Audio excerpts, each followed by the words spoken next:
Why aren't more brands supportive of women's sports? It's a really good question, because from a brand perspective, it's a missed commercial opportunity. There is a perception that female sports are only watched by women, which is just so far from the truth. If you think about sports fans, 84% of sports fans watch female sports. And if you're really specific and you think about female football, only 36% of female football fans are women. So you've got the audience there. So it's such a missed commercial opportunity.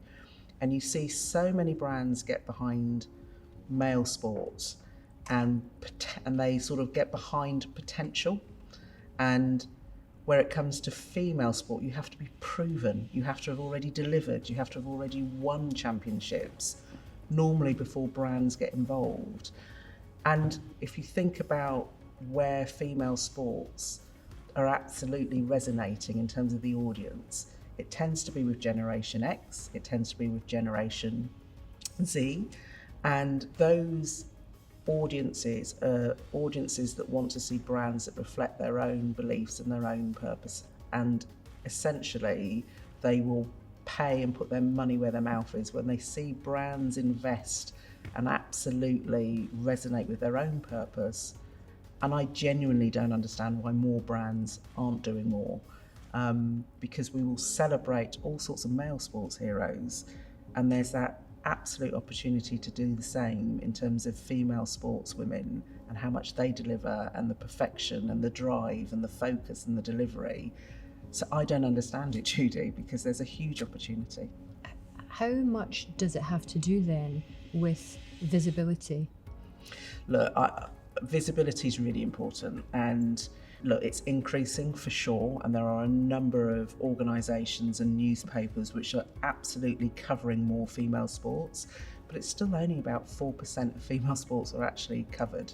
And that has a cyclical effect, because unless you can see brilliant women performing at their best and delivering and winning and achieving, that has an effect on more women getting into the sport and believing that they can do it. So we don't normalise it. And that's what we've got to get to. We've got to get to normalising seeing brilliant women perform just as well as we see brilliant men perform.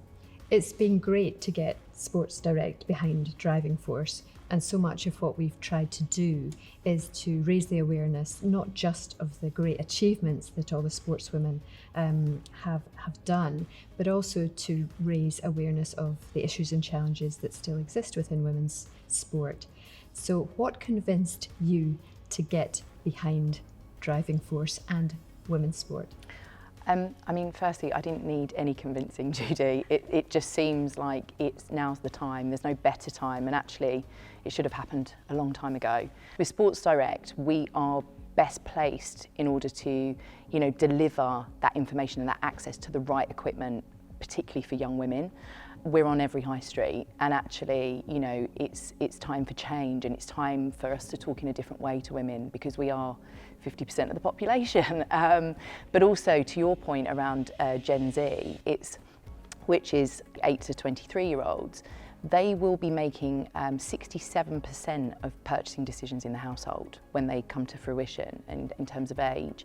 They're a really important market for us, and they're really powerful. Women are really powerful. I mean, we don't need to be told that. There is a lot of, drive sitting right here, and actually when we're told we can't do something, it's usually like, okay, well, really, I'll show you.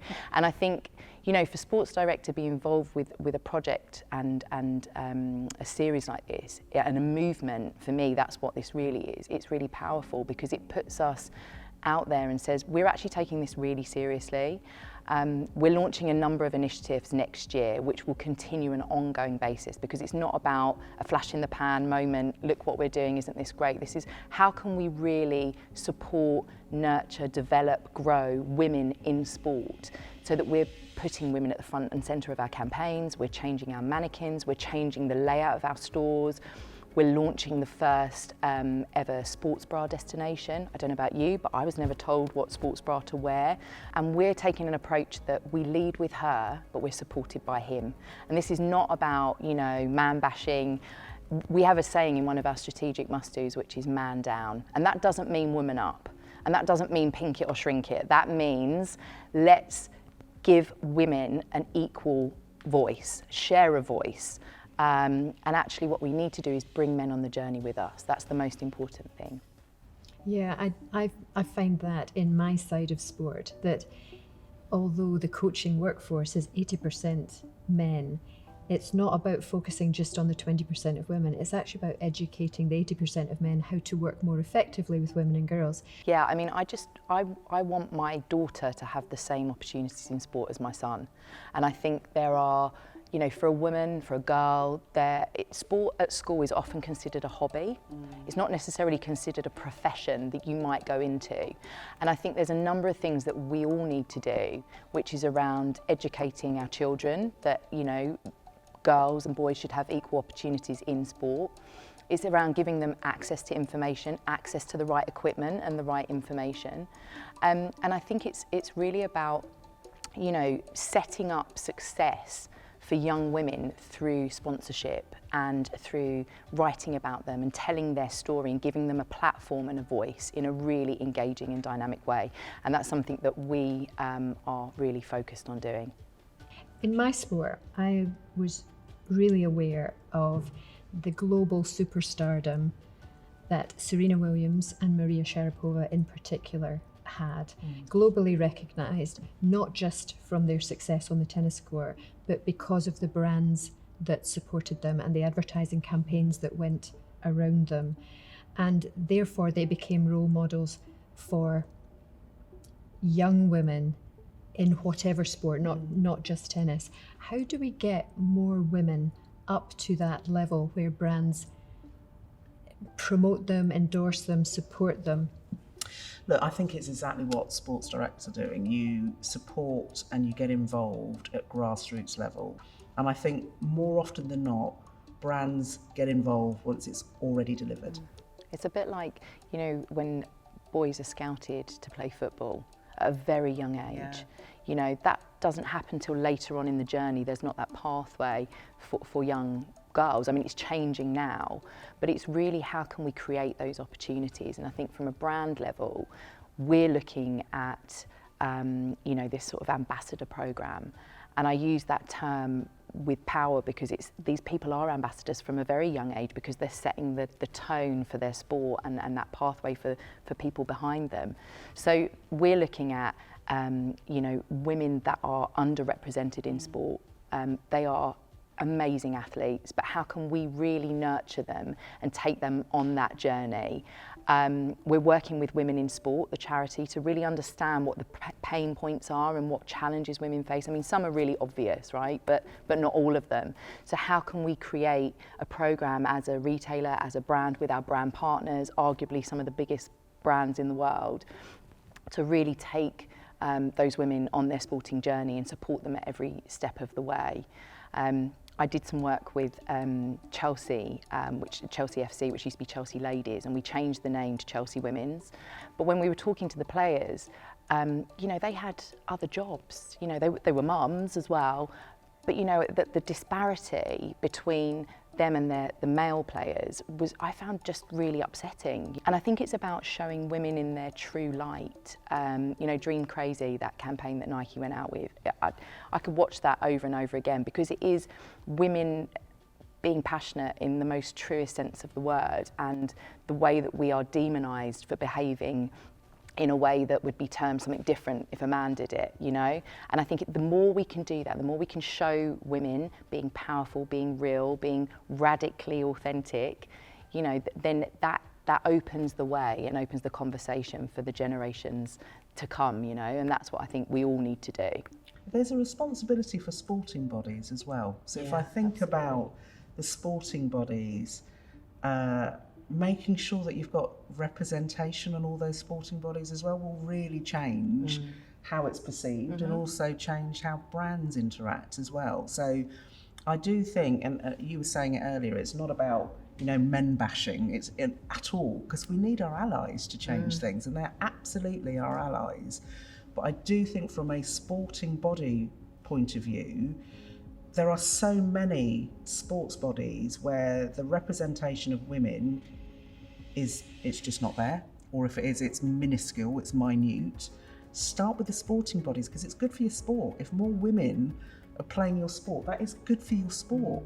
To your point, we're half the population, but in terms of consumer purchasing power, we're 83% of consumer purchases are made by women. That's good for your sport, it's good for your brand. I think it's also about listening. We've got to listen to what women want and what resonates with them. We're really focused on, making sure the shopping experience evolves so that women feel safe, feel nurtured, feel listened to. And I think, often brands just run in one direction because that's what we've always done. And often changing things, poking that wasp's nest is the bit that people don't necessarily like. They don't like the status quo being shook up. But actually, unless we do that and we keep doing that, things won't change. And I think, everybody has a role to play on that, as you say, from the national governing bodies to sports brands, to retailers, to coaches, to management, to journalists. I think putting women at all of those points is the way that we change things, and bringing men on the journey with us. Well, it's how you future-proof the brand, Yeah. and how you future-proof the sport. Yeah, right. So making sure that the sport's got longevity, isn't it? Yeah, absolutely. I think what you were saying about governing bodies taking more responsibility for promoting our women in sport and women's sport is really important, because when I read about, I think it was Reebok, it was some time ago, and there was a kind of an outcry as, why is Reebok not using a sports person? And when you read the justification for it, you could understand this massive following, particularly on social media, and therefore the influencing opportunity versus a much lesser recognised sports person. Look, that's a case in point though. It's delivered and proven success already millions of followers, rather than somebody that will get there, that could be the next Serena Williams, or could be the next Victoria Pendleton. It's somebody that's already got it, so it's less risk. And that's the thing I think with brands, it's all about that risk element. It's literally if there is an opportunity and there's a finite budget, and I get there's always a finite budget, it's choosing already proven, tested, tried and tested with followers, rather than looking at potential. I think as well, to the point around tried and tested, as you say, you've got a budget, it needs to work hard for you. But I think there are ways that we can approach it, and something I'm really passionate about is it's anyone we work with, it's sports first. There are ways of doing it, we just need to start doing it and not be satisfied with just one huge global influencer person. We need to put sport at the heart of what we're doing, and in that comes that authenticity, which I think is, brands will live and die on whether they're authentic or not, and you have to keep reinforcing that and do it really, really well. So, I'm all for putting sports people at the heart of what we do, but it has to be almost a balancing act of how you use them with other people so that you get that amplification that you need and that reach. Thank you, Beckie, Karen. Really looking forward to the next season of Driving Force. And look, I'm really looking forward to more brands following Sports Direct's lead. I really hope that happens, because it's needed. Me too.